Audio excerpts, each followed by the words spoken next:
Arión e os delfíns. Arión era un músico da antigüidade, mestre no arte da lira. A súa fama era tal que un día foi invitado a participar nun concurso de música en Sicilia. Gañou o certamen, claro, e abandonou Sicilia cargado de premios. Mais un destes premios era tan valioso que espertou a codicia do capitán do barco que o levaba a Corinto. «Vas morir», díxolle o capitán. «Que fixen?», preguntou Arión. Non fixeches nada, pero eres rico e necesitamos as túas riquezas».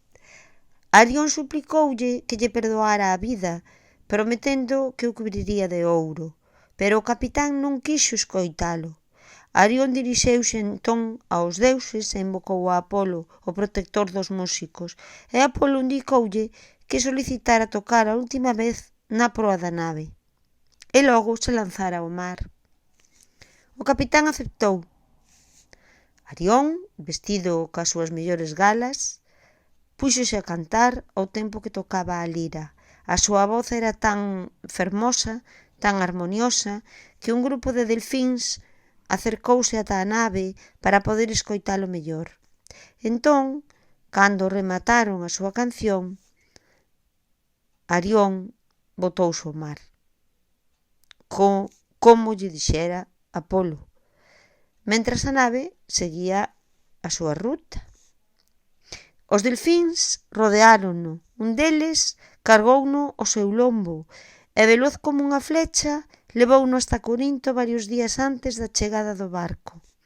Cando o capitán botou a ancla no porto, Periandro, o tirano que gobernaba Corinto, lle pideu noticias de Arión. O capitán asegurou que el había quedado o que quedara en Sicilia, pero cando o puxeron ante a presencia de Arión, tivo que recoñecer o seu crimen. Periandro, a quen non lle gustaba que se mofaran del, fixo executar ali mesmo. Como sucede a miúdo cos mitos, aquí mézclanse lenda e realidade histórica. Arión existiu realmente no século VIII a.C. Sábese que foi o inventor da poesía ditírambica, que é unha poesía lírica en alabanza a Dioniso, o deus do viño. E de él consérvase un fragmento do seu himno a Poseidón.